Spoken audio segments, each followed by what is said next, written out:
Just a bloke in a bar. What is up, ladies and gentlemen? Welcome to another episode of Bloke in a Bar, brought to you by Bloke in a Bar, the best beer in the history of mankind, arguably, but I think it is. Also, go grab your Bloke merch, bloke.shop, the great Marty Lang. We also have Alfie Langer, Martin, we got Martin Lang, obviously, as I just said that, and Monty Beethan, that's where I got mixed up. And we also have the great Terry Lamb. On top of having great things, we also have the Hello Sports Boys here. What's doing? Denon, Edward, Tom, Denon. So last time we had you on, I said the better half of Hello Sports. I heard that. I said debatable. He said no. Not. There's no argument.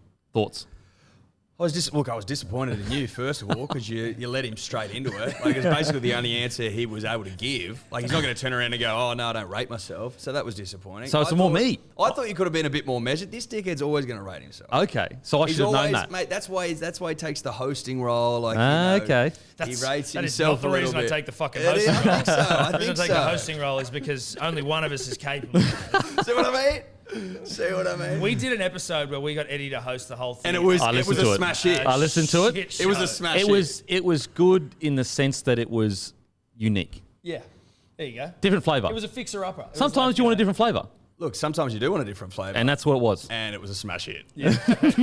Most listened to podcasts the whole time. Yeah, it'd The whole be time. close to, wouldn't it? That was probably our biggest Easily, mate. Yeah. Easily. Put us on the map. So last night you couldn't close the game out. You lost a grand final. You personally, I mean, you've said that you were the leader of the. Are you the leader of the team? I'm not the leader of the team, Okay. but I'm the spiritual leader. So spiritually, your I boys organised broke. the defence. I'm probably the yappiest on the field. So they And I broke you. truck nut. They broke you.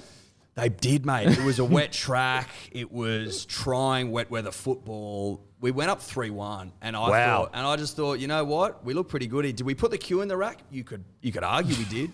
Shades of Broncos. You could argue we put the Q in the rack 3 minutes into the first half, but mate, they were just too strong. They were too committed.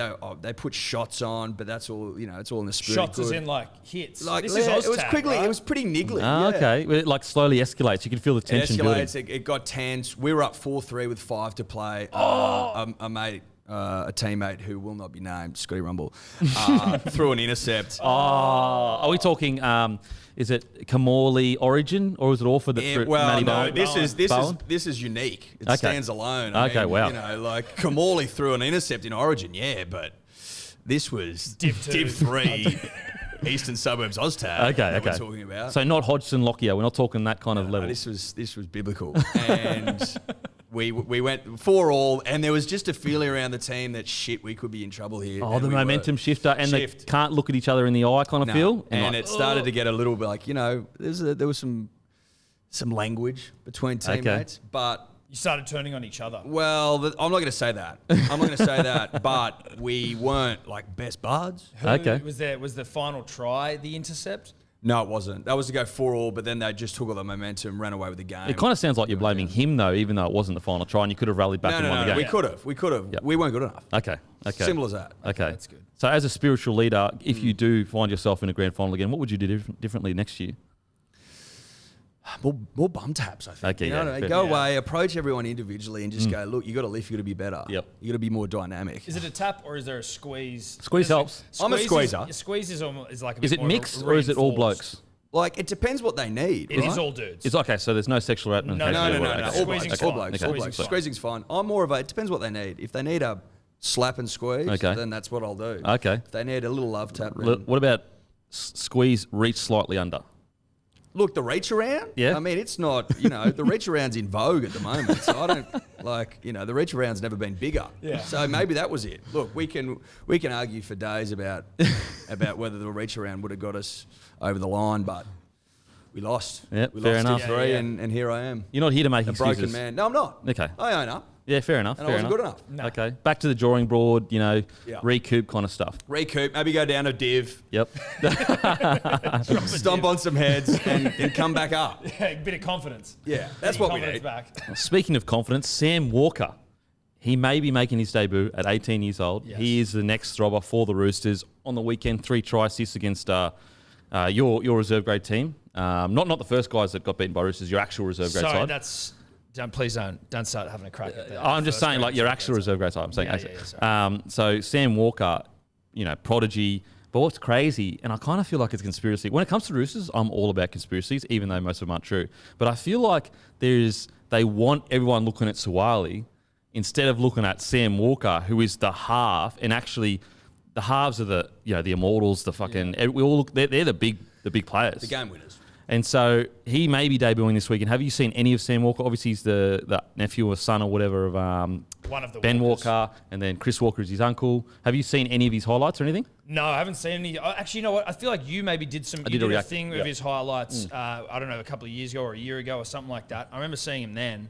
But you did a few of those, and being a Manly loyalist, I don't care too much about Roosters juniors. But I mean, the guy's clearly a throbber. It's just what pisses me off about the Roosters, and this might be, a well-trodden path here, but every single time they bring someone through, they're a fucking throbber. I do like your tinfoil hat vibe, though, about like, oh, look at shiny, hot, 6'8" Joseph Suwali, while over here we're bringing in an even hotter Sam Walker. Look, you could go down that tinfoil path, but Suwali's just hot. Yeah, he is. I mean, And you can't tell the people that he's not hot. No, that's Do you know true. what I mean? That's true. Yeah. So, like, you could argue that, but I don't think so. This Sam Walker kid, though, I've got him on my bench in Supercoach because I heard he was a throbber. He is a throbber. But I haven't seen anything. I haven't seen a goddamn thing. So you signed him on throbbery I alone. signed him on throbbery alone. So there was a throbbing throughout the community there's a that you narrative felt. out there. Yeah. There's a narrative out there. Okay. So there is a kind of underground throbbing happening in the community 100%. right now that you are tapped into. I've tapped into it. Okay, fair enough. What is interesting, though, is that the Roosters are kind of like the Broncos of early 2000s because they seem to get the big the best in the country coming out of school. Even if they sign with another club, Suwali, they'll still get him. Cash. Maybe. Allegedly. We're alleging that it's cash. Of course, it's all alleged, but... But it's this weird thing where, does it start bringing in arguments for drafts and everything like that? Because you have to ask yourself, like, it's this self kind of perpetuating cycle where the best clubs are managing to get not just Sam Walker, who is once in a generational talent, they're getting Suwali as well. And if we had a draft, you can't do that. And so would you guys like to see a draft in rugby league?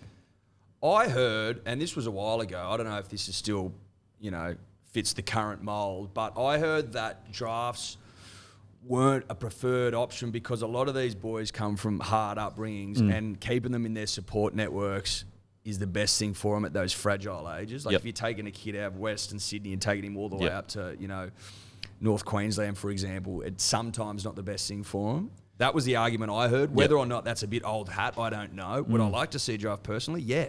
100% I would. What's good about the draft that the AFL has over us? Like, the AFL off-season has the draft, the NRL off-season has the NRL off-season. So it's Controversy. Which is, for what we do, Fantastic. delightful. Love it. We trade in. But Trade in misery. well, not misery. Okay. Not misery. We're certainly not purveyors of misery, but we are purveyors of like fucking just crazy ass Scallywag behaviour. scallywag behaviour. Yeah. And things that not even the greatest writers on planet Earth could foresee So true. in the NRL off season. You know what I mean. But with a draft, like I guess there's probably a bit more there. Like I do get a bit jealous in the VFL in that sense where there's just always something going on in their off season. Well, because they've got the draft, they've got the trade window now, I'm pretty sure, where you can trade in a certain period. Yeah. I think that as we see, the top sides, it seems like the top 6 seem to slowly move away from the bottom fucking 10 or whatever. We were talking about that the other day. And it just seems like it does. Like, name a bottom 6 side that could genuinely win the premiership. Well, I mean, Manly is coming last Yeah. at the moment. Right. probably really Manly at this point. No bias. No bias. Well, Zero Manly bias. are a big shot. Yeah. Well, we were, Premiership every decade. yeah, it's a bit.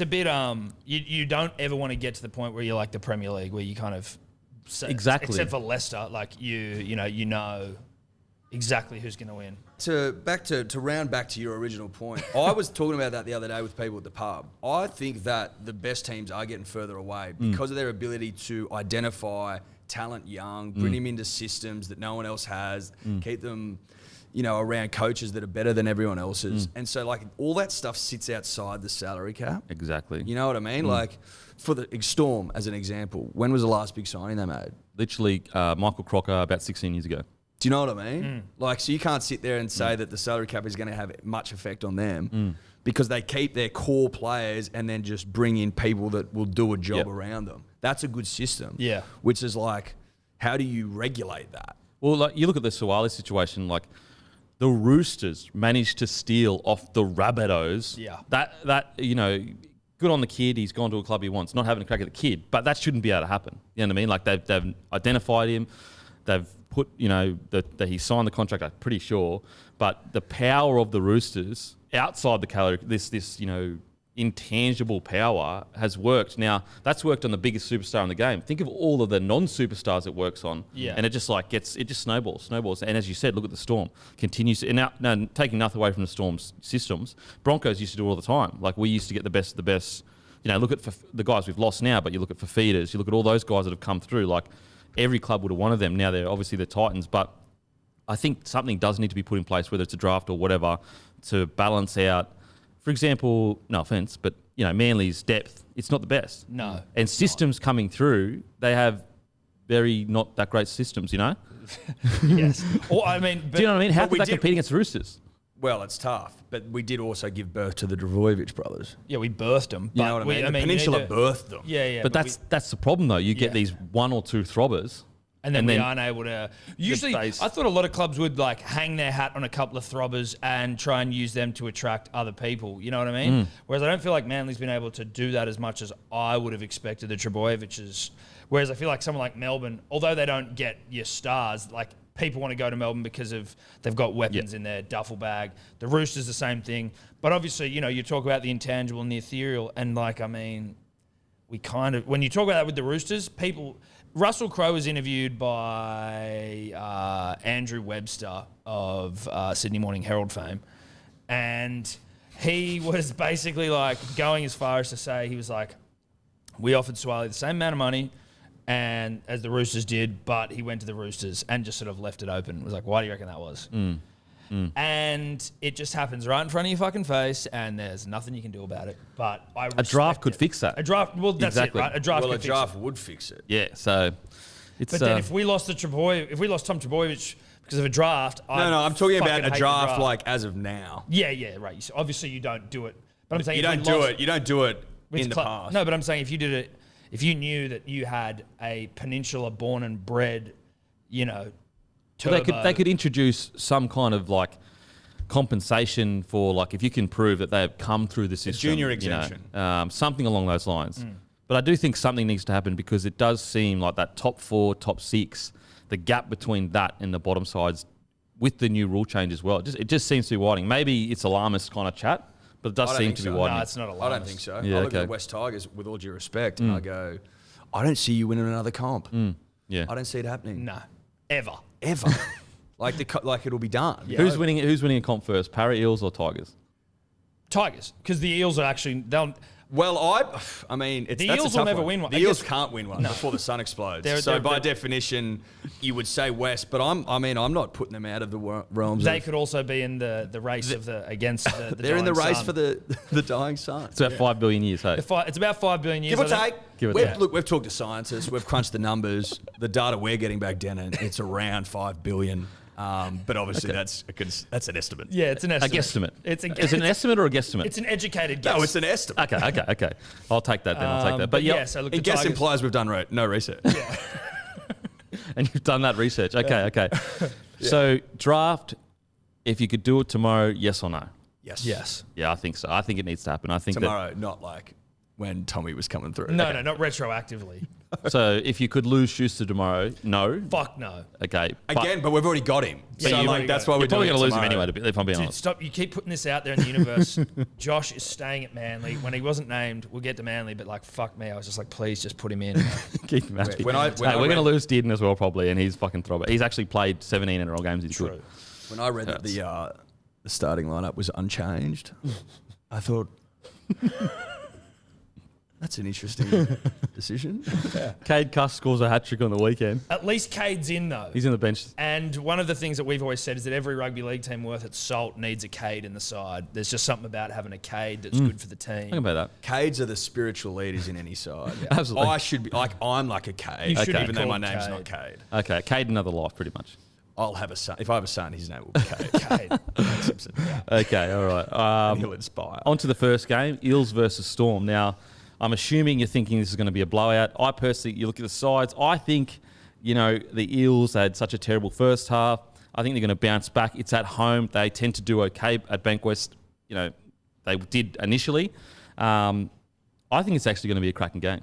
No, it's definitely going to be a good game. Can I just drop a stat on all you motherfuckers just to get this thing started? Because, look, Michael Pride, we got a betting show about even. He has dropped this stat on us, and I'm like, this is so damning for the Eels, with the greatest respect.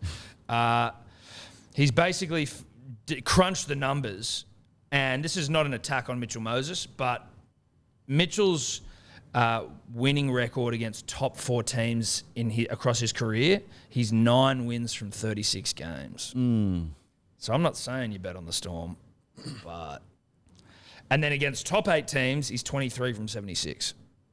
Yeah, it's tough. I mean, like a whole team, and sometimes I'm not blaming him for everything. That's just to maybe inform your bet, but it's certainly... He is a leader of a team. He is the leader. He's the fucking half. Yeah, I can see that. And as Joey said, winning or losing, the result lands squarely on the shoulders of the halfback. I can see that. I can see that. I just think that he's only really had a high elite level forward pack for 2 years. They got RCG in, they got Junior Paulo in, Sean Lane sitting in good form. They got Ryan, like for example, RCG, Junior Paulo, Ryan Madison have only been there for 2 years. Nathan Brown, he's been there for a while now, but he was injured for nearly a whole year. Yeah. Clint Gutherson has hit his throbbing ability. Dylan Brown, he hasn't had a high quality half that has a young throbber for quite a while. Him and Luke Brooks didn't seem to work.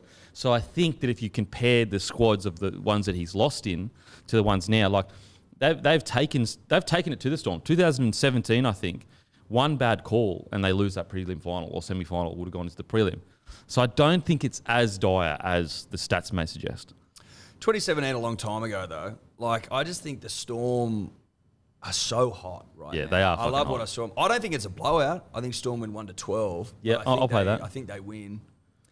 Interesting, though, Reid Marnie's form outplayed the current New South Wales and Australian hooker last week, arguably the player of the round. That could play. I know Brandon Smith is a gun and also played really well, but Reid Marnie was incredible last week. Reid's a weapon. He is a weapon. Reid's a weapon, and he's got that like cheeky old school footy player vibe about him, which can only help. He also turned it around for them. Like when they were behind, that try he scored for the Eels, that was sort of what turned the tide against, I think, the Broncos, where we were all shocked that the Eels were losing. I don't know, all of us. 16-0 at halftime? 16-0. And then what was the result? What was it, 20-16? Oh, well, we lost 3 players and had one person on the bench, and then we... Yeah. What was the score? 24-16 or something along those lines. Good to see you consolidated first half. But we had a try disallowed, and then there was a 50-50 call where David Mead didn't really knock it out his hand. You didn't win it? Yeah, I mean... 24 I tell you what, we didn't lose by 40, that's for sure. That's a good point. 42. The Storm, just too hectic, right? But are they really? Look at that pack for the Eels. Yeah, sure. But there's something about the Storm where it's like they all just seem to... The systems work. There's just no quitting them. Yep. Someone who I really like is Christian Welch. So you think that the Eels pack is that much better? No, not that much better, but I look at those two rosters. If both play as good as they can play, it's a fucking tight game. Yeah, but obviously the forward packs, like the performance of the forward pack goes a long way to determine the outcome of the game. But if both forward packs are on their game, the Storm's backs, you would argue, probably better than... Well, look, Blake Ferguson, Addo Carr cancel each other out. George Jennings, Sivo's probably better. Opacek, Smith, probably of a muchness. Yep. Wanga, Blake, Olam. Obviously, Olam's in form. I would put Olam over it. But, it's, you know what I mean? It's not that much crazier. Now, the key here for me is Cameron fucking Munster. Yeah.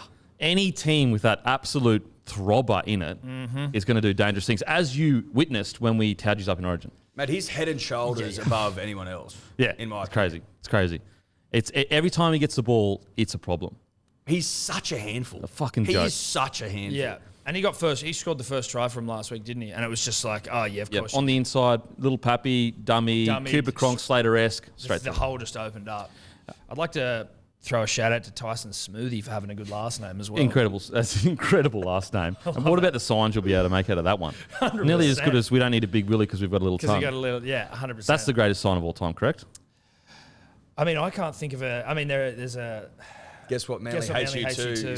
That's probably the most iconic. That's actually song. the most iconic. That is. It's easily the most iconic. That's still going. Easily. Because it's timeless. Out of all the signs you could have said, that was probably the least impactful one that I could have heard. No way. Think about it. That sign is probably the most enduring sign in the history of rugby league because it's not. I don't know if it's a sign. I think it's more the thought. That, whereas a sign of like you see it, the wordplay of it. As a sign. That's the power of the sign. It's now become part There's no wordplay in it though. It's literally just like we hate you too. That's true. There isn't wordplay, but there is. Sometimes you don't need wordplay. Yeah. Just like sometimes poems don't rhyme. Well, a lot of times poems don't rhyme. Also, I listened to your podcast about the glory hole, fatty glory hole. Yes. Yeah. I felt that like most glory holes, you'll get buyer's remorse. So don't do it, boys. Look, I can appreciate that. That was also probably him being like, no, you can't leave it here. Yeah, do not bring a fucking 2 metre tall fatty But I mean, can you see the parallel? Most glory holes, there is buyer's remorse. Yeah, 100%. If you get around glory holes, you think it's a good idea, you get it, and then after it, you're like, maybe you shouldn't have done that. That was weird. I might have a disease. It seemed like a great idea at the time until you then realise what was on the other side. But there's glory holes out there. There's been no buyer's remorse, and there has been glory, as evidenced by the name. Like the original glory hole was glorious. That's why they all called glory holes. Yeah. So everyone to know what we're talking about here, there is a sign that's worth they're asking they started 2,500, 2,000. It's Freddie Fatty's Face, Channel 9, where you throw the past the ball through. Yeah. So a Fatty's Face glory hole. It's a Fatty Vorton glory hole. It's humongous. We did say that the only rugby league player we know capable of filling it is probably Adam Elliott. Also known as the sheriff. For obvious reasons. Thick boy. But look, it just sort of, we saw it on one of those, I think it was on eBay or something. Someone brought it to Facebook Marketplace. Oh, that's where you want to go. It seems like a no-brainer for us, Eddie, to purchase it. Unfortunately, we just don't know where we'd house it. But does it kind of, and no disrespect, because I'm sure it come from the bottom of your heart, but it felt like a present that you bought for me, but really for you? 100%, that was it. We were more going to just try and spin it as like, got you something to just say thanks for all the support. Can we leave it here for you? Do you want to leave it in here? Well, we would leave it here because it's for him. Yeah, exactly. It's a gift. Yeah. Now, look, you might get remorse from using it, but you almost... You may regret not getting it. I think you're more likely going to find glory. Okay. I'll think about it then. All right. Well, we might buy it on the way out of here. Okay. Eels versus Storm. Who do you win and who wins and how much? Storm 1-12. 1-12?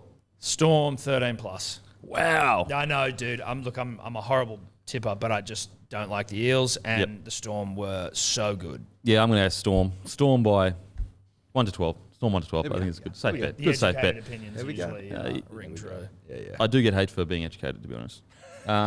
Okay. Fucking stupid smart cunt.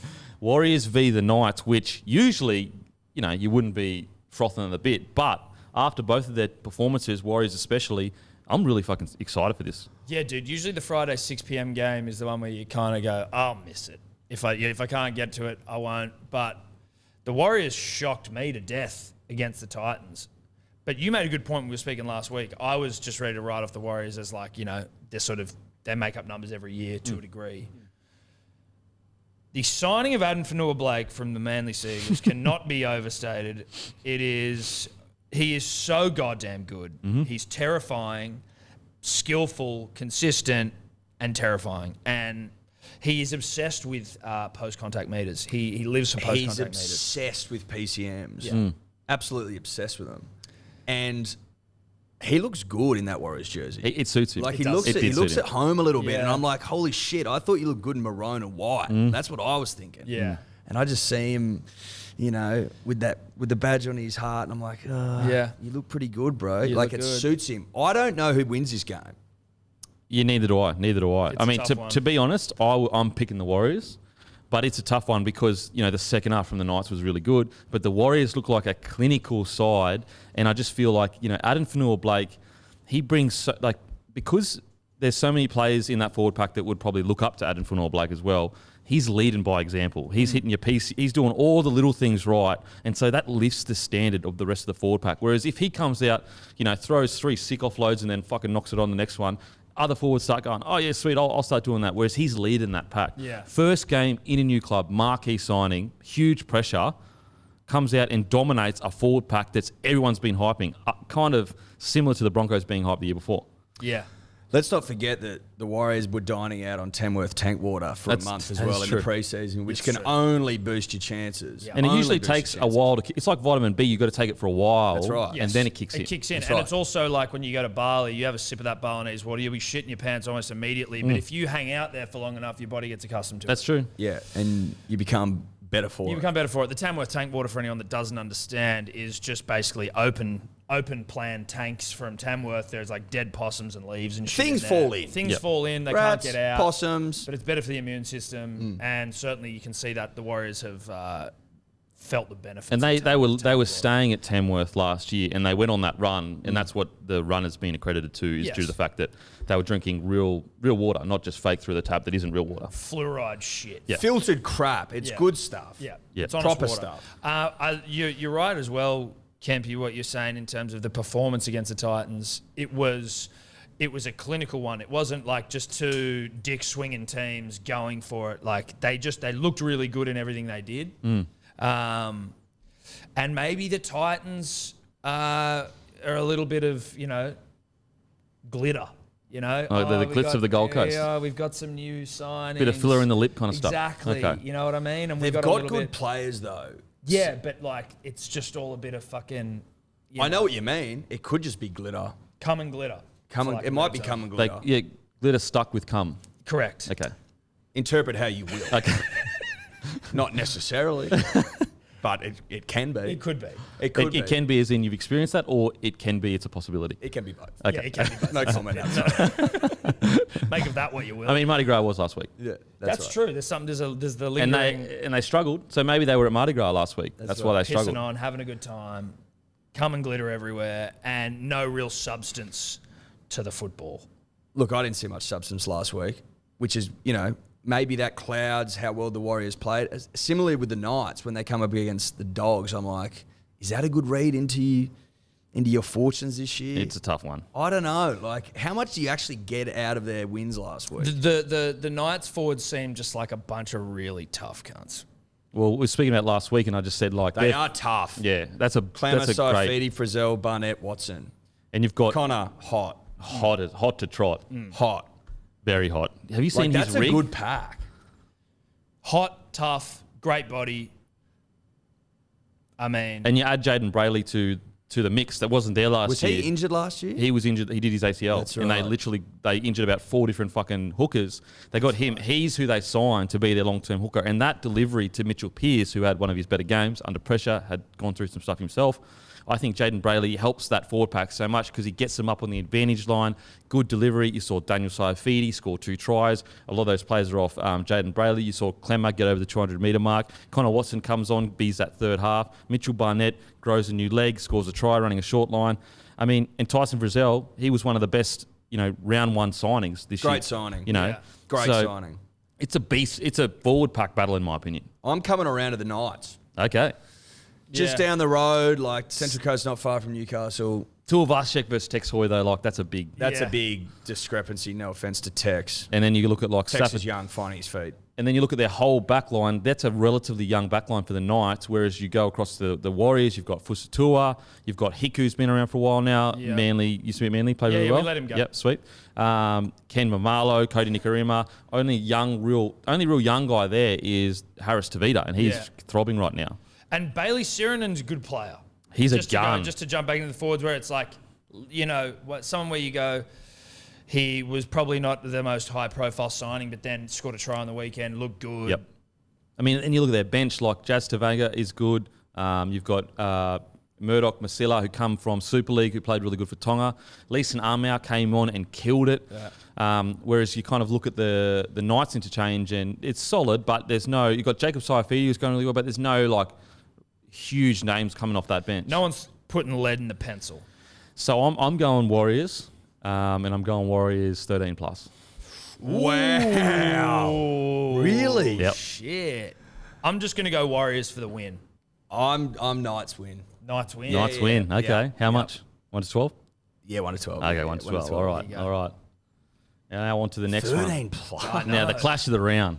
Clash of the round. Clash Look, of the round. I just think the Warriors, like, look at that whole side. They're all in form. They're all throbbing. Like, they're just going to come out and fucking have a I think they're in for a big year. Phil Gould, he's there. He's pulling the strings. See, I saw what Phil Gould said on the Channel 9 footy show. Was that what they're looking at doing potentially is after this whole COVID thing fucks off, for a whole season, have all the Warriors games as home games in New Zealand and have every team take one of their home games over there and they just go to a different part of New Zealand. Yep.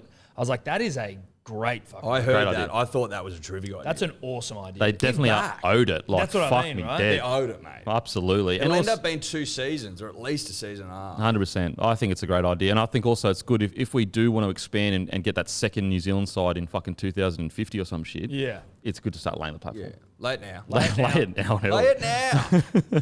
Okay, now to the match of the round. Titans v Broncos. Huge game. 2 absolute mammoths of clubs really going at it. I'd like to just ask you a question. I know this is your show. Yeah, no, it's all right. I appreciate you having us on. How do you feel as like a Broncos fan? Do you have post-traumatic stress disorder when you see a halftime lead and then it like, are you going like, fuck, it's happening again. It's happening again. No, not really. I've got confidence in the boys. I feel like, one bad year doesn't define a dynasty. And that's what we're building here. You're building a dynasties. dynasty? Yeah, we're building dynasties. You look at the Patriots last year, didn't go that well. They're wheeling and dealing in the market. I don't really know anything about NFL. I just know they're buying people. Yeah, okay, right. So we're in that position now where Kevy's back, club legend. He's bringing it all together. You're in like a 15-year rebuild phase. I mean, it's been 1 year and 1 round. Well, just since you won the comp. But we had some When was it? 2006. Yeah. You made a grand final, choked, lost it. You could argue you've been in a rebuild phase for, you can argue plenty of things. Plenty of things can be argued. Does it make it true? I don't know. No. What I can say is that, that first half showed enough to me to say that we are going to get the Chockies this weekend. Yeah. Look, I argued last week before the game that you would do well in the first half. Go the big lift for Kevy, the club legend, dig deep, have a crack, but you'd get post-traumatic stress. Like, it'd all come back and you'd be like, you'd look around and go, holy shit, where's David Fafita? Wait, where am I? Is it still 2020? Like, are we expected to win this game? Can we win this game? No, we can't win this game. And then, things fell in a heap in 24 unanswered points? Yeah, but we did lose 3 of our players and 1 player on the bench. We also didn't have Hask, Tony Staggs. Yeah, you got no ticker. You can't sort of stick you all went down. If anything, I thought it showed ticker because the refs robbed us. It was a try from Turpin. I do think that was a try. I don't know how they gave that a knock on, to be honest. To be fair, Croft should have just fucking not knocked the ball on himself. I know he kicked it, but that's No, look, I agree. He probably shouldn't have. And also, David Mead didn't play at that ball. He was literally just pushing off him, came out of his hands. So, like, if you take those 2, we win. So if you make more excuses, then a victory. Yeah, I mean, some could call excuses. Some could call 50-50 plays that didn't go our way. Yep. Yeah. If they go our way this week, we're going to, put 40 on them.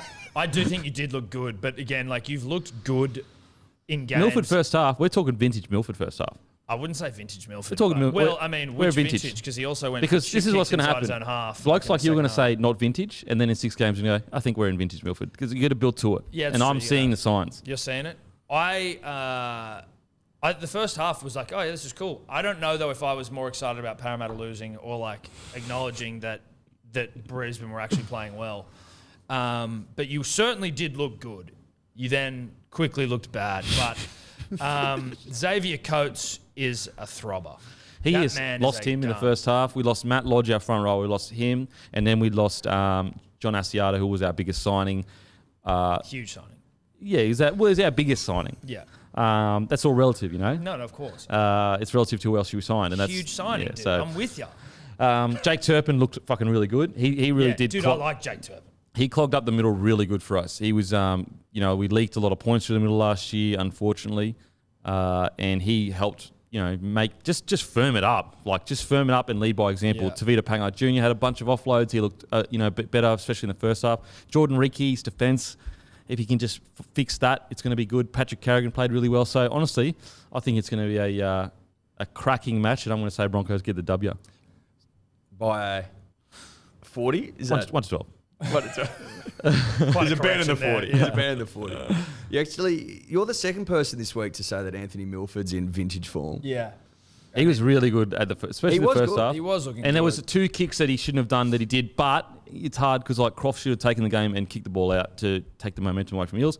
But, they played better than they had. So it's do all you building. feel, and I mean, this again, like not trying to ask you to hang your shit on Brodie Croft, but do you think the breakdown of the game in the second half was largely to him not owning those moments? No, not breakdown of the game. It was more, those are the moments where he needs to step in and go, fuck me, we are under pressure. Yeah. Fuck me, we need to get the ball out and just do anything to stop the momentum and the rhythm that they had. Because they just got into this rhythm where they were just behind the ruck. And when that happens, you either need to fucking kick the ball out because you can't. What used to happen is you just wrestle, give away a penalty, set everything up. Their whole rhythm's fucked. You reset your line. For example, on the line, teams would go, all right, we're under the pump here, but we'll just give a penalty away and we'll just keep giving penalties away in our own 10 because we just get, every time we give it away, we just set our line again. Yep. And so we can't, that's why the new rule changes have changed that so much, is because you can't disrupt rhythm. That's where you need to get a half to go, give me the ball and just kick the cunt out so that at least we can slow everything down. Yes, it is off a scrum, but we can set ourselves, be ready for it. So I just think that when the game was, when the pressure was dialing up for us, we needed someone to do that. And needed to be patient, and I think he'll get that in the next game. Same with Anthony Milford, could have done it as well, but that just comes with experience. And to be fair, he's only in his 3rd or 4th year of NRL, so it's not like he's a veteran yet. Brodie. Yeah, Brodie Croft. So I mean, he's played a fucking grand final. He's played Storm. That was what 2017. 17? So he's in, but then he missed most of 18. 19. No, it wasn't 17. 19? Yeah, so it would have been Roosters. 19 against the Roosters. Yeah. So he's in his 3rd year of NRL. Yeah. And he was dropped last year, I'm pretty sure. New club, everything like that. So, look, was it great that second half? No. But let's talk about the Titans. Yes. I think that David Fifita being in hospital for 2 days before he played on the weekend didn't help. They kept that quiet. They definitely did. They kept that real quiet. And I just think that, I thought Tino was really brought a lot of aggression, did a lot of great running. I think their bench looks really good. I think this will be a real gauge to see, are the Titans really who they say they are? Because if they lose this game, they should, if they are who they say they are, they should win comfortably. Yeah. They just seem like they've got a lot of... After that one game against the Warriors, it was like, oh, is this just a bit more flash? It just seems like maybe they were just a bit more flashy shit than your solid, roll up the sleeves stuff. I thought Corey Thompson was pretty good. I mean, he is good, but he was particularly good in a side that didn't really do much. But yeah, I guess this game, would you argue, Dan, and again, Eddie and myself, not noted former rugby league players, but this one really, the forward pack for Brisbane seems like it's relatively evenly matched, but they've got maybe bigger throbbers in the Titans from an individual standpoint. Yeah, it's tough. I think that the way Broncos are going to get through this is if they're the underdog, chip on your shoulder kind of stuff. They're no longer the team that's coming in dominating people. They need to be the battler that hangs in there. So to be honest, by both of their forms, I think this game's really hard to pick. From last week, Broncos look fantastic, but then obviously they went away from it in the second half. Jared Wallace is more of a battler than Tavita is. Moe, he's an Origin compared to Flegler, who is an Origin. Proctor versus Glenn, much of a muchness. Riki versus Fafita, you'd probably lean towards Fafita. And Tino versus Carrigan. Carrigan gets through a lot of work, but Tino's more of a game breaker. So they're kind of a very different forward pack. Broncos is more of a grindy forward pack, outside of Tavita. Whereas the Titans forward pack is a very, all of them can do some pretty special stuff. So it's going to be interesting. Especially if you get blown open early and yes. you go down by 12 and I think just snowballs. The pressure's on. I think Tyrone Peachy could be a real factor. Because I like Tyrone gun. last week off the bench. Absolutely. And so he can be that momentum changer. If he comes on and ratchets it up a bit, it's going to be hard for the Broncos to go with him. John Asiata is good, but he's not the same kind of player as Tyrone Peachy that can come on and just do crazy shit. Yeah. I actually think they need to put Tyrone Peachy on more and use him as a third half.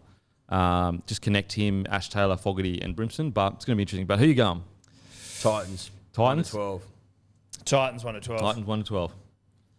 Who you going, mate? Broncos. Broncos. By how many? He said 40 plus. Oh, 40 plus. That's right. 1-12. Yeah. Bulldogs, Panthers. This is going to be Doggies. Mate, I think it's going to be a tough night for the Doggies. I think so. I think it'll be a tougher year for the Dogs. I feel sorry for Trent Barrett because, unceremonious exit from Manly, sort of floated around, then went to the Panthers and got the boys humming. Apparently a lot of their offence was him. Thanks to him. And now you've got to go to the Bulldogs and start again with a team that's not unbelievable on paper. That performance against the Knights was almost like, this is probably the best you're going to look like. With the greatest respect. Greatest respect. It seems like that's about as good as it gets. A couple of tries and a loss. But the Panthers looked fucking hectic again. Yeah, I know. And they didn't even complete that well, which is crazy. You tipped the Cowboys. Did you? But that was my upset of the round. It was my upset of the round. It was his upset. And it was 8-0 at half time. Tipped it. And also, they did complete it 40%. To be fair, if they complete even closer, it gets, the game is a bit closer. It was 8-0 at half time, but it was 24-0 at full time. Yeah, but 24-0 against Panthers won a premiership. They, it's not that bad. Do you know what I mean? Yeah, I know what you mean. Titans are just throbbing, dude. Titans have just got young, hot... Titans or Panthers? Panthers. Forgive me. Panthers just got a bunch of young, hot throbbers across the goddamn park. Dylan Edwards... We call Dylan Edwards the ghost because no one even really knows he's there, but he still seems to get it done. He's more visible now. He's a lot more visible than he was. Scored a good try on the weekend. Scored a great try. I'm starting to notice Dylan more. He's not as transparent as he once was. No, there was a time when... He's starting to fill in. You saw a ball floating around on the field and you're like, who the fuck is carrying that? Is he becoming more opaque? Is that the right term? I think opaque is see-through. I think now... Translucent? Translucent see-through as well. Opaque may be the one you're looking for. The opposite of translucent. Whatever is more visible. You can see the sheet that's over him. The ghost sheet. Yeah. Well, he's starting to become a little bit more... it's not opaque. I can't think of the fucking The opacity is increasing to maybe 10%? Video editing, opacity, but I don't know. Look, you can see him, and that's the important thing. That's what's important. Easy to defend when you can see him, but he seems to have risen to the occasion. Now, is Isaiah Yeo good Dubbo stock? I think he's relishing the C on the arm. That's what I think. Oh, absolutely. Isaiah Yeo has gone from strength to strength. He was great last week. He just offers such a point of difference where you don't know where he's going to pass, he's going to run, and he's so big. Huge. He's a big boy, and he's very hard to defend when they get momentum and he gets the ball. As defense, you're like, is he a ball playing 13 or is he a fucking ball running 13? Whereas a lot of these other 13s, you go, oh, well, he's a third ball player, so we kind of don't have to worry about how hard of a runner he is. Isaiah Yeo, as we saw in the prelim last year, had momentum, got a quick play the ball, and basically just took a one off the ruck run. But because he's so big and has footwork, I think he stepped Damien Cook and draws the fullback and passes, they win the game. So he's just he's so good at being a fucking great nut trucker, but also can ball play, also can be up on the advantage line. So they've got so many fucking weapons. You've got Fisher Harris, he ran for more post-contact meters than all Cowboys forwards ran for normal meters last week. I saw that stat and I almost passed out. He's it was like 200? No, it was 104. Wow. PCMs. Love that. PCM's greatest stat in the game. He's close to the best prop in the game, right? Yeah, absolutely. He's right up there. I think Papali's history just keeps him there, even though he's still playing fucking mad. But Fisher Harris is fucking unbelievable. And when you've got someone like Liam Martin on your bench, he was being spoken about in Origin circles last year, and now he can't even make the starting side. Yep. Spencer Linu, young gun, comes on and comes from the back fence, aggressive. You know those guys that fight in every tackle, all elbows, all knees, absolute nightmare to fucking tackle. Would they be like the type of person that at training you'd be like, I don't want to partner with him because they go 100% in every fucking Angus thing Crichton, they do? Similar. Right. Angus Crichton, Shane Webke used to do it all the time. Josh Maguire loves to do it all the time. Just be violent constantly. And their excuse is, well, I'm trying to be better and rah-rah. But it's also like, you just dislocated my shot, I'm out for the season. Yeah, I'm done now. My career's over. Yeah, thanks. I can't put food on the table anymore. Exactly. I just lost my contract because you went too hard. And my wife just left me. My wife just left me, and now I'm bloody. This park bench we're talking on. Yeah. This is actually my bathroom and my bed and where I'm having dinner. And usually when you're single, you get the revenge body. But I've got a shoulder reconstruction, therefore I'm going to be a fat mess. I can't even exercise now. Now my gut's blowing out. Have I got adult onset diabetes? It's certainly early stages. Well, look, I have to carry a pen with me. So you make up your own mind. All because you can't fucking train a little softer. When they just say, just 75% and you're going 150%, like you're doing a fucking nut truck off your first nut truck off Origin kickoff. Yeah. Doesn't really help the team. Calm down, Sivan Asiva. All right, we're at fucking training here. But the thing is all those players, really good players, so it must be working. Well, yeah, and that's why they are playing for their countries and fucking premiership contending clubs. So who are you going with this? Sitting here with us. I thought Flanagan was really good last week. He threw a couple of good balls there. I thought he was okay. I mean, like 3 try assists is pretty good for your club debut. He's a young fella off the back of like an unceremonious exit. A lot of pressure. Roosters. Pressure's on.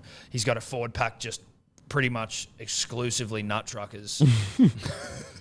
Jack Hetherington versus Fisher Harris is going to be fantastic because Hetherington is a violent man. Loves it. Former Penrith fame, so he probably knows them all. Yep, knows them all. Fisher Harris doesn't take a backward step. Hetherington, like every time you tackle, you're like, okay, he's going to be on a report. It's because there's always just taking that little bit extra, maybe a head push, an elbow here, elbow there. If you play with him, you love it. Against him, you would absolutely hate it. So the battle between those two is going to be fucking fantastic to watch. I just think when you look at the Panthers and you go Nathan Cleary, Api Coruscant, Jerome Luai, whereas like Flanagan is still finding his feet. Jake Averillo, it's only his second game. Oh, he's played 1 or 2 games at 6, but he is a rookie as rookie. He comes pretty much in the 6th role.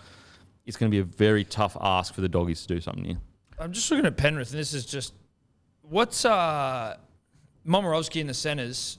Naden, he's on suspension, right? I think so. Right, that's why I was like, fuck.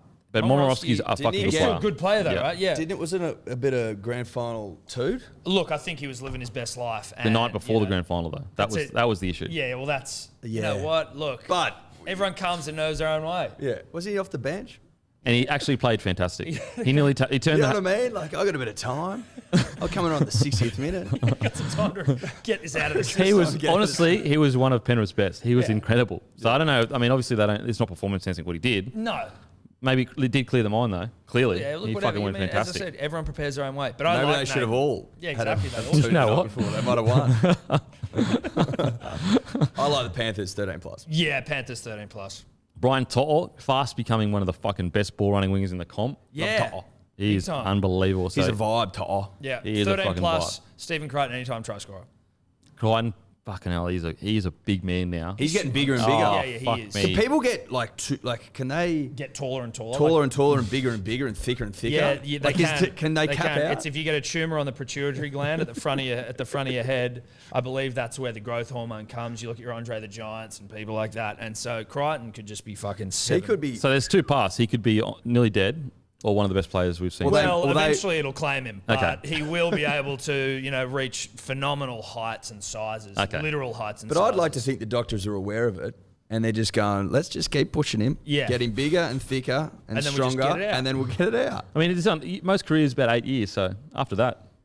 Who fucking cares? He can be just like, he can go and work at like Ripley's Believe It or Not or whatever. And it's like, look at the size of this guy. Are they still open, Ripley's Believe It or Not? Oh, 100%. Yeah. That would be a COVID breeding ground. I know, dude. I went to one in LA like fucking when I was over there with my missus like 10 years ago, and I was like, this is ripe for a Stephen Crichton post-career 7-foot situation.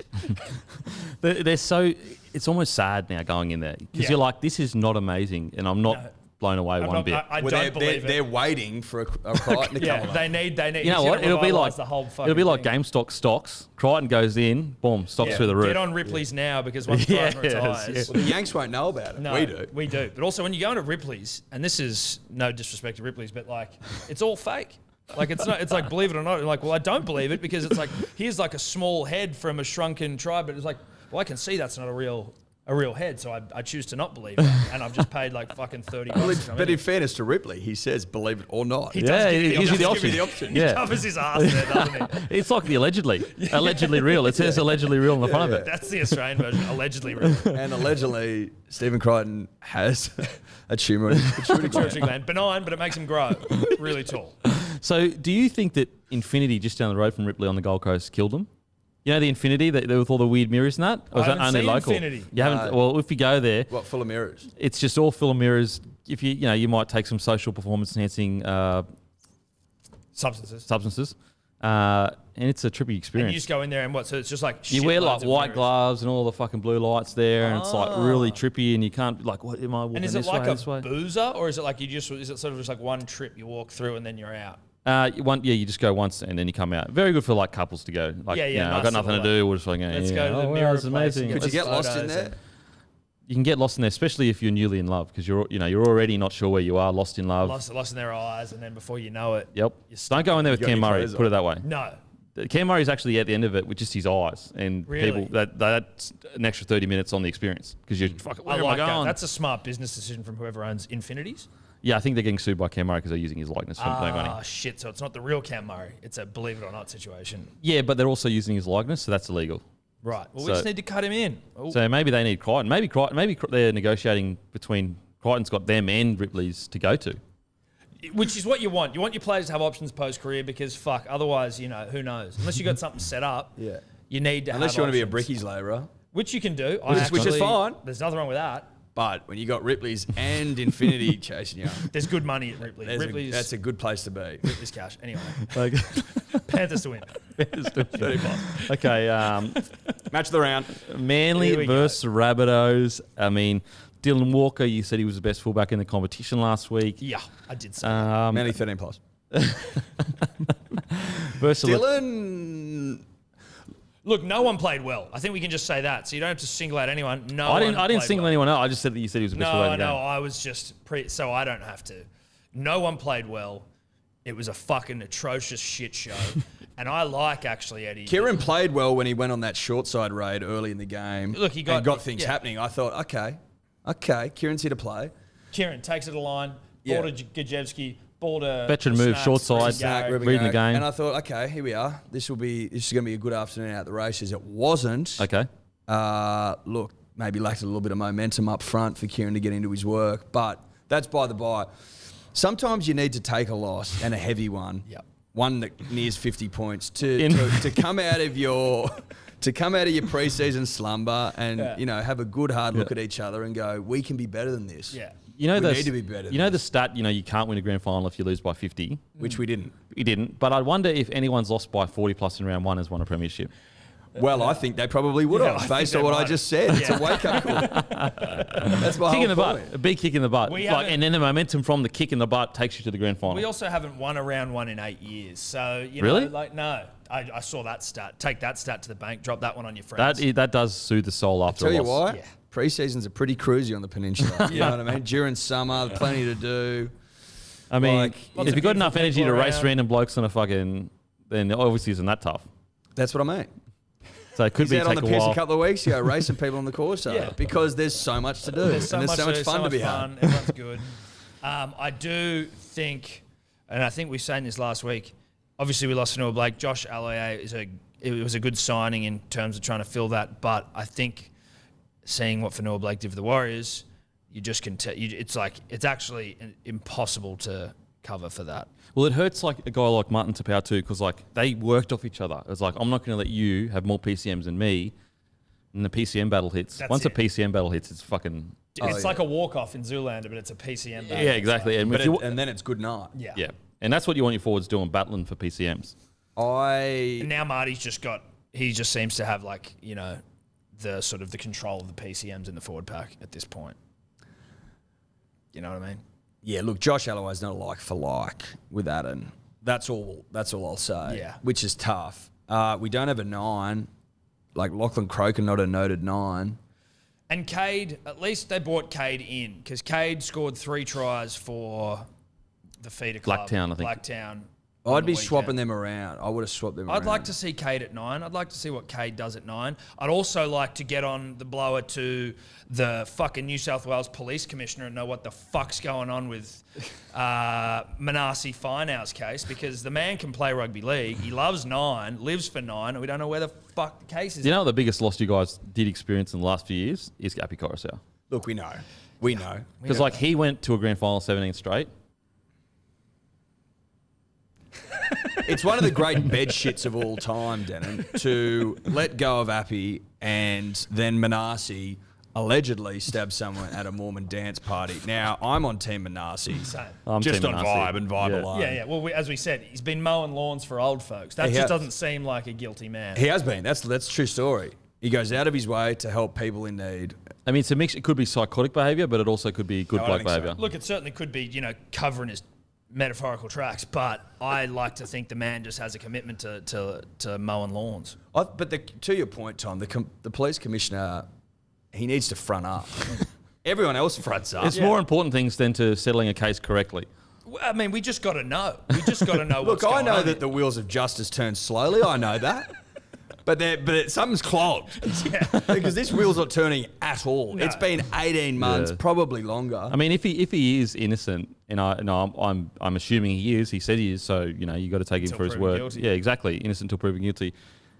What an absolute disaster that this young gun has been dragged through the mud, and the start of his career has absolutely been butchered by something that he never did. Yeah, due to the no fault stand down. Now, which is devil's advocate, if Manasi was guilty, still playing, and then well, I know if you're still playing, we're winning comps. But if you understand why he stood down, we just would like New South Wales Police Commissioner to at least give us a bit more clarity on the situation, coming back, so you can start making some preparations. Because right now we're in like a bit of a we're not going to buy another hooker holding pattern. Except we did. Except we did. We bought Kane Lord. Actually, I listened to that. He's actually not a full-time hooker. He's a utility. Fucking hell. And he's injured. And he's got his Achilles. Yeah. His Achilles exploded. First time anyone's ever seen it. Completely exploded. It's never happened before. It's never happened before. The thing fucking blew up. He's a great player, but he's not a full-time hooker. Is he what we need? I think there's quite a bit that you just need, just like the Broncos. I look at that side, and I think all we need is an iron. Give us Manasi back, I think we win. And win well. But all jokes aside, that's the frustrating thing is like you look at that, and then you look at the top sides like a Rabbitohs, and like the cap clearly isn't working. Yeah. You know what I mean? Like it's not even getting close to working. When you got a back line with Latrell, Alex Johnson, Gagai, Graham, and Mantle's been dropped. That's how good, Yeah. Then you've got Cody Walker. You know what I mean? Like it's fucking getting real. Even you look at the Broncos side. Like all we've got is young guns. Moses Sully he is a young gun, but Jason Saab's a young gun, but hasn't played that much. Dylan Walker playing out of position. It's tough. Like when you look at your squad and you go, if they go in a grand final against the Roosters or a Storm, and you're going like for like, there's not really a comparison. And it's like, how is the salary cap working if it's that much of a gap?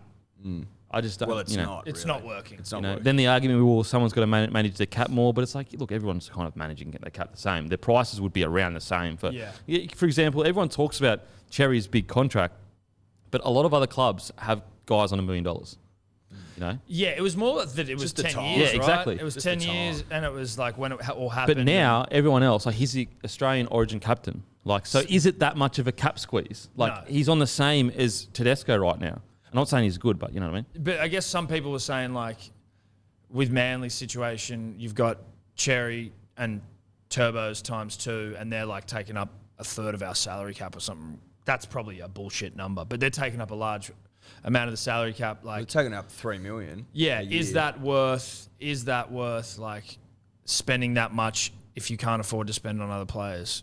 I don't know. I honestly don't think that Tommy's on $1 million a year. I reckon he'd be on about 8 to 9, and his brother will be on about 750. Fuck, that'd be sweet. Honestly. Yeah? Well, like... That's not what I heard. I mean, that'd be better for the club if that's the case. Well, I just think that, like, that they wouldn't put 3 people on $1 million. That's insanity. Doesn't matter how good they are.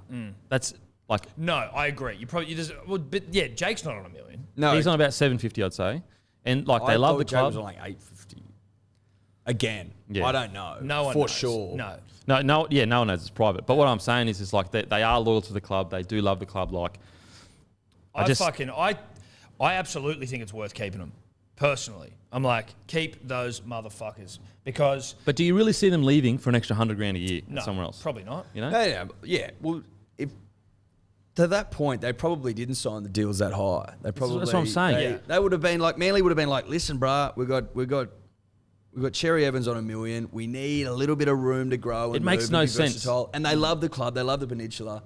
I think they would have gone the big lift, hopefully. It's $100,000. Who fucking cares? Yeah, $100,000 when you're on fucking 900 grand. It means nothing. So that's why I don't buy that Manly even went to them and said, here's $1 million, here's $850. Because Manly would have been like, we can't have 1.2 for Cherry, $1 million for our fullback, and then fucking $850 for our lock. Yeah. It's too much. It's just, that's crazy talk. Like, you can't build a squad with that.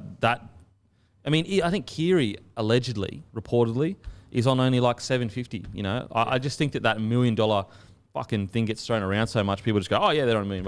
You know, it does get thrown around a lot. You know, like $1 million here, $1 million here, and it could be with bonuses. It could be fucking if he plays Origin. It could be all of these fucking third parties, 300K of his third parties. Like they always put out the biggest number they possibly can. Usually much more. Honestly, even when I was playing, they'd be like, oh, he's estimated to be on fucking 100. He's estimated 200K. I was on like 90K. You know what I mean? They get it so wrong. Yeah. And the player's not going to be like, hey, I'm actually not on $1 million. I'm on fucking $900,000. Like, you know what I mean? Yeah. And I just can't see people higher up in Manly going, yeah, let's put fucking $3 million into 3 players. Like, and also, I can't see Tommy or Jake going, you know what? If you don't fucking give us that extra $100,000 that we could get at the Doggies, like I spoke to, they didn't even speak to any other clubs. They said we didn't even fucking think about it. That warms my heart. They literally said we didn't even think about it. We weren't going anywhere. So I can't see how it happened. Could be wrong. Could be totally wrong. No, look, I mean, I hear you. And I'm prepared to just wait this thing out with Tommy's hammies. You know what I mean? We'll just wait this thing out. I got time. Did you lose because you only got one hammy? That could be it, the touch Well, I haven't been called yet in regards to him getting my second. Because my first one, the left hamstring, yeah. The left that I gave has held up remarkably well. It held up through the fall in the shower, which he was bruised to buggery apparently. Yeah. But it was fine. Now the right's gone. I'm here, Tom. Okay. I'm here if you need it, mate. So you nearly won to go back under the knife. You nearly won a grand final with one hamstring. Yes. Okay. Well, and I scored a try, which you heard at the start. Yeah. Okay. Just trucked over. But had to get up there. Had to get up to a gallop. Yeah. Okay. Has it taken you a while to get used to just one hamstring? Yeah, it's been awful. So when the boys go out and they get pumped by 42, and you're sitting there without a hamstring, does that hurt more? Well, it just makes me go, you know what? Fuck it. I've come this far. Take the whole thing. Take the whole thing. Take the whole thing. And I don't know how you walk without hamstrings. Can you? But I'll figure it out. Okay. Look, it remains to be seen. We haven't seen you with fully like hamstringless, so it'll be. I mean, you could be the first person. Should document it. Yeah, we should, dude. Behind the scenes, like a 30 for 30. Learning to walk without two hammies. Imagine that 30 for 30, and then I give my right hamstring to Tommy, and he comes back and we win the comp this year. That fuck. Who's not buying that? Who's not buying that? I'd buy it. There we go. You know what? I'll talk. We'll talk. Yeah, we'll talk. We'll produce that. But Manly's never winning, so don't worry about it. Oh, fuck. Yeah, look. Who are you going? Souths look pretty good. I'm going South 13 plus. Sorry, boys. I'm going to go South. I'm just going to say to win because I can't admit to anything. Okay. I'm just saying Manly to win because I will never tip against them because I'm a real fan. Eddie, obviously, of the fair weather variety. Oh, this Cowboys versus Dragons. 7:30, strap in, Saturday night, Queensland, Country Bank Stadium, Townsville. Wow. Match of the round. I'm going Cowboys. Cowboys. Yeah. Cowboys. Mate. Up in Townsville, they got a better roster. They did show a lot of ticket in defence. First half. Can I ask you a question just about that game and Todd Payton of Queensland coach fame having a crack at Taumalolo after the game? And a lot of people were like, one of the things he said was one of the reasons he's not playing full minutes, like Taumalolo full minutes, is to preserve him long term in his career because he signed a 10-year contract or whatever, but also to preserve it, like to try and like for his own interest of like, I want to have a job in 5 years. And then heaps of people were like, if I was a player in that side, I'd be pissed off because the coach is thinking about his long-term future as opposed to just winning games every week. How would you feel? Like, is that something that would piss you off hearing him say that? It was just, I personally thought you don't go at your big dog player like that publicly. Right. I just thought that I don't mind his answers of like, you know, longevity and he's doing all these minutes and all that. But I didn't like how, out of the performance the whole team dished out, he pointed out like, oh, Taumalolo didn't kick pressure and they scored this try. And it's like, is that necessary? You know, like, it wasn't like that's what lost you the game. And so I know I don't know Jason Tamalo personally, but I just think that when you're a veteran that have been in the game for ages and you've got you've earned so much respect as a coach, you don't really want to be singling that out and directing everyone to the negative in the game that he did. One, kick pressure. I watched the clip. Yeah, it wasn't the best kick pressure, but it also wasn't shocking either.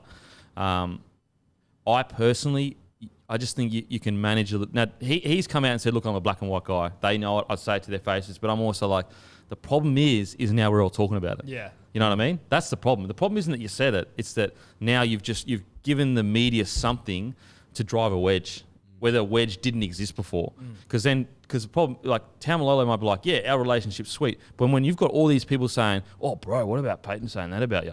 There's got to be some human element that goes, oh, fuck, all right, maybe it was, a bit bad. Yeah. Because everyone's telling you it's bad. It's like if you've got a mate that comes to you and be like, oh, what about what fucking such and such said to you? You're like, oh, fuck, what do you say? You know what I mean? Yeah. And so I just think that it could have been done more eloquently, but I get where he's coming from, where you don't want to gas him out. You don't want him to be doing fucking 80-minute games or 70-minute games. But on the flip side, like, it just depends. It sounds like they've gone and looked at his body and done scans and looked at his energy levels with the reporting that he does. And it sounds like Tamalolo has come and said, mate, I'm gassed. Like, my body's fucked. Because otherwise, why would you not play him fucking as much as you can? Yeah. It doesn't make sense. Exactly. Especially unless the first game of the season, set the tempo, like, he's their best player. Yeah, played like 50 minutes or so. And so it does, unless, I think what's happened is Tamalolo has, and scans and all the science has shown that this guy's body is not breaking down, but his energy levels are a bit lower. And so I think that what he meant by that was like, I've got a long-term plan. If I smash this guy for the short-term gain, I want to be the long-term coach here. I love it here. I think that's what he meant by it, rather than, oh, I'm looking for my own self-interest. I think he more meant like, because I'm pretty sure he played for Cowboys, Peyton. He played for West Tigers, I know Yeah. that. He won the comp, didn't he? Yeah, he did. Well, regardless, I think it was more along the lines of him saying that he wants to be at the club and build something big and great, because he's his first crack at being a head coach. Yeah. So I know what you're saying. You don't want to give the media ammo to even potentially drive a wedge between you and your number one player and the number one player in the NRL. Like, he is, like, if he was at any other club that was going well, he's the number one player. And also, I think he's the greatest forward of all time. Like, tell me another forward that does what he does. Yeah. I mean, Can't name one. I can't Zero. really. Zero. Like Glenn Lazarus, maybe you could argue, but I would argue on both their days. I know Glenn Lazarus brings more because he won 3 premierships at 3 different clubs. He's probably one of the greatest of all time. But if you said, like, okay, his best performance versus Tamalolo's best performance, you'd probably go Tamalolo. Yes. But anyway, it's a different discussion. So yeah, I just think it could have been handled a little bit better, because although your intentions are right, although you have a good relationship with him, you don't want to give the media ammo to create headlines. And if they start just not winning, that all that shit just rift builds between and builds. coach and player, and it just builds, yeah. builds. And that's what the media love it. And I, like, again, it's why rugby league is better than any other sport in the country, in the sense that whether the fucking narrative's even there, you've given them something they'll build regardless. Exactly. They'll just build it. It'll sell papers. It'll get yarn going. Well, that's all it is. It sells papers. Yeah. What can we turn into the headline here 100%. every single week? And Every then you week. just Papers and snowball clicks. it. And now it's there. Yeah. It's like, boom, there it is. So even if, like, even if he goes and puts him on for the rest of the season for fucking 80 minutes, it's on the table already. Yeah. So the media are just going to be like, well, that's the fucking reason. There's a rift between, he was pissed off that he wasn't getting a start. Yeah. And that's why, with media and that, you just got to give them nothing. Like, just fucking don't say anything negative about Tamalolo, or be all positive. I was really happy with his fucking, even though you're not, but at least you're giving the media nothing, in my opinion. After. So You say nothing like Wayne Bennett. yeah, Yeah. pretty Just much. sits there and gives them Because nothing. you're just giving him ammo to go. Look, we're speaking about it fucking, Yeah. half a week later. Yeah. So you're going. I'm going Cowboys for the win at home. I think they're gonna bounce back from it. I think there's going to be a galvanizing effect. For some reason, I think I have a bias towards the Cowboys. I don't know why, but as I said last week, I was clearly saying do. they were the upset side, and it didn't work. They didn't even score a fucking point. So the fact that we're all going for them either means that we all have a But bias look for at the their Cowboys, roster. or Look we at their just roster. hate the Dragons collectively. I don't get any inspiration out of the Dragons whatsoever. No. Now, None. I don't see that changing all season. Corey Norman comes back in the side, and I know he hasn't had the best form, but he's probably a better option than what they had. He's a better option. It's an improvement to the team. Interesting little fact. Sorry, they've just brought Francis Molo. So now the 2 recruits that Hooker's made, both ex-Broncos that he used to play. So now he has Ben Hunt, Corey Norman, Andrew McCulloch, Francis Molo. Interesting. Trying to get the band back together. Yeah. The band didn't have any hits from memory, but they are getting the band back together. They did win. I think they got to the grand final. They got to the grand final. Under 20s. Under 20s. Okay. Grand final under 20s runner-up, I'm assuming? Yeah, they lost. So they didn't win that grand final. Okay. They did make it in the under 20s, so that band is getting back together. In Wollongong. In Wollongong. Okay. A huge clash. Tigers, Roosters. This one is, again, some people tried to tell me the Tigers weren't that bad, like against the First 30 minutes weren't that bad. It was Michael. Yeah, right. But they were solid to start with and then fell away and lost by 20 points plus. Is that a sign of how good the Raiders are though? Yeah, look, the Raiders are sick. But the Tigers just don't seem that good. They get Dewey back. Is that good? Was there 5'8" Moses? Has he been dropped out of the side completely, or is he on the bench? He's on the bench. I'm pretty sure. Yeah. And they get Dewey. That's who trained at 6. That's who's been the partner for the whole preseason with Luke Brooks. I like Dewey.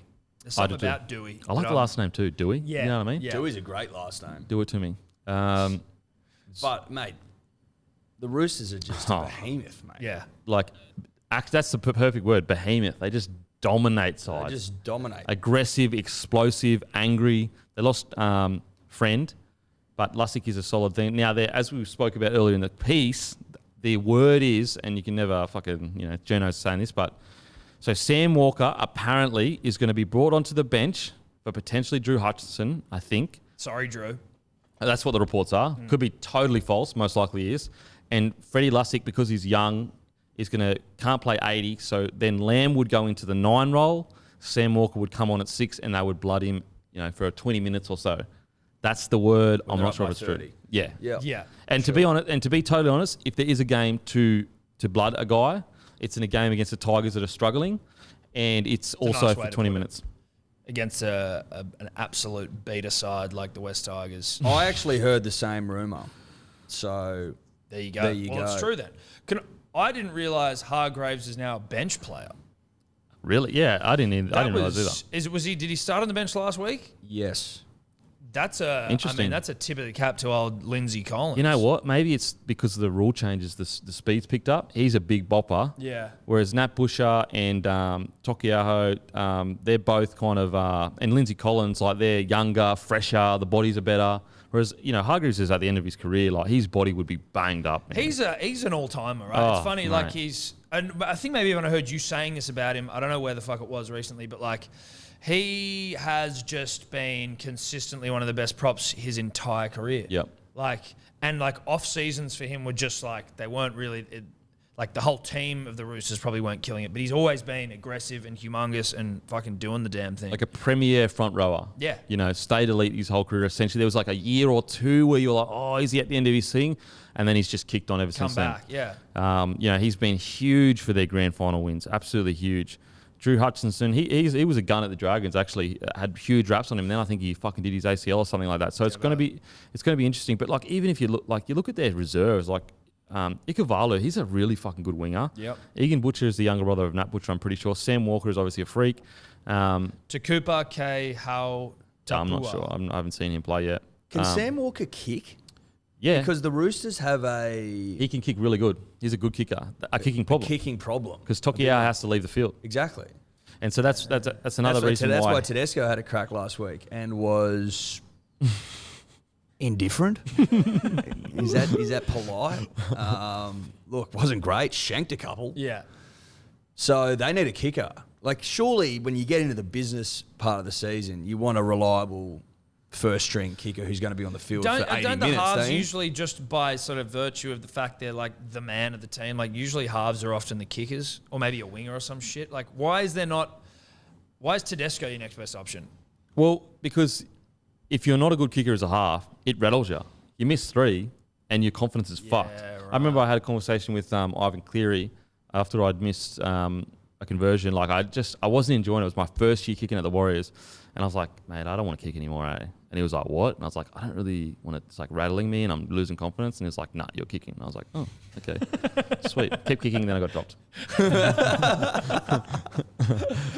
So when you were kicking badly and then that you felt bled into the way you were 100%, because you missed the shot that you're supposed to get and then your confidence is down. I was only like 21 or whatever. It was my first year kicking. It just rattles you because you're like, fuck. So how old were you when you went to the Warriors? Like 21, 22. Really? And then how old were you when you hung up the boots? Like 26. Pretty young. Right. Yeah. It wasn't really like a hang up the boots. It was more just like, man, fuck this shit. Yeah, right. It was more that. Like, it wasn't ceremonial, like, I'll see you guys. You weren't And you blame it on being forced to kick? That, pretty much. Blame it on Ivan Cleary. That gave me a PTSD that we were talking about earlier, Broncos seemed to have. Yes. And then I just fucking downward spiral from there, pretty much. Put that in the newspapers, Buzz. But Denon blames Ivan. But I hope Sam Walker does debut. That'd be that cool. I hope, but I reckon it'd be cool. You like those stories? Absolutely. They're like the interesting storylines. As you said, he hasn't had Sully levels of pressure, so it'll just be kind of cool to see how this next gen throbber goes if he gets on there. So what are we going? Roosters? 13 plus. 13 Roosters plus. 13 plus. Brett Morris anytime try scorer. What about the Morris? It's a joke. It is. It's a joke. Like a fine wine. Oh, when mate. Brett went to the Roosters, 3 years ago, was it? Was that when he This first is his signed? third season, So this yeah. is his third season. Like, he started playing well, then everyone's like, fuck, haven't the Morris, like, isn't Brett Morris kicking on? And then he did it again Yeah. and again. And you're like, Jesus Christ, these guys are actually 100%. Mate, still elite. I think people just stop having an opinion on them. They're just like, keep doing it, you know what I mean? Absolutely. Like, people used to say, this is going to be the last year. They're Yeah. ending up soon. Now it's like, Yeah. fuck it. You just But rip they're and tear. but they're getting into that level of like stature in the game where they're like legend. Like Yeah. it's that they're getting into that legend status. Certainly Brett more than Josh, but like as brothers they're legends. But Yeah. like that, I'd like to see Josh win that one. all timer, like, Brett Morris, yeah. Brett's one of the best wingers I've ever seen. Like He's so across consistent. in our life, like he's been doing it at the highest level. He could still be playing rep. Yep. Yeah, he could be. He could still Absolutely. be in New South Wales or Australia. Some of Like, his finishes on the 100%. weekend were like high quality winger finishes, like Yeah. stepping inside, the reaching out. Like that's a young man's game, especially on the wing. Wing is a young man's game because you've got to have your explosiveness, your speed still. I know science has improved, and they just do all the. I mean, as a coach, you just be sitting there frothing like, oh, thank God I got one of them. Like thank God we got the Morris brothers in our back line because they're not going to fuck up. They're going to fucking work their ass off. They're not going to do stupid shit. They're going to be good in defence. They're going to do a fucking heaps of run. Like Josh Morris ran for like 200 metres or some shit. Brett Morris 270. Just fucking incredible. And Never have obviously bad games either. don't have You know what I mean? very rarely have bad Very games. rarely, anyway. So yeah, I'm going Roosters by 13 plus as well. I think. Raiders, Good luck to the Sharks. Tigers, though. Good luck to the Yeah, Tigers. it's going to be a tough night. All the best. Raiders v the Sharks. I'm going Raiders. You're definitely going Raiders. The Raiders, premiership favourites for myself. They just look good. They looked goddamn good on the weekend. Once they kicked into gear in that Oh, second mate, half, they just mate. fucking rolled. Hudson Young, just a young, violent man. Yeah, dude. And I love it. Yeah. He's an aggressive, Yep. dick swinging back rower who has the world at his feet. I mean, I'm talking potential Origin squadish vibes. Yeah, he's got squadish in him for sure. Joseph Tarpanet, he's fucking playing fantastic footy. Look, I just think that the Raiders, they're the real kind of like, not smoky because we all know they're good, but we talk about the Rabbitohs, the Roosters, the Storm, Penrith, and the Raiders are just fucking down Chipping there. away. Chipping it away. But Sticky will love that, mate. Fucking you know oath. what I mean? Don't have us in your top four and we'll sit here and chip away. Like, I would love to hear Sticky's rev up speeches, eh? just fucking oath. Don't I'd love to do hear it. him. I'd love to hear him. I'd love to hear his sprays. Oh, Yeah. yep. When you Sprays fucking would had be a good. shocking first half, get in there and he just ripping you out. I'd like it. I also I wouldn't like being the receiving end. No I'd like way. to witness them. witness it. I Yeah. also think Curtis Scott has one of the more elegant and understated back tattoo pieces I've ever seen. It's now coming up onto the neck. Yep. And I just think that you can't count that sort of a thing out when you're sort of looking at your sides. The back tattoo, I think it's of a huge wolf. You have to do your own research on So that. it's but tasteful. It's tasteful, and I just think that, like, when you got someone like that in the side, anything's possible. And, I mean, on top of the fact that they're already just shitloads better than the Sharks, you can't not have them. Well, I love Curtis Scott because if you had footy player and a pitcher next to it in the dictionary, you could put Curtis Scott there. Yeah. He's what they call an out-and-out footy player. And he's covered in tats, Loves a biff. He'll punch you. he'll literally punch you as he punched Dylan Walker. Yeah, you broke his orbital.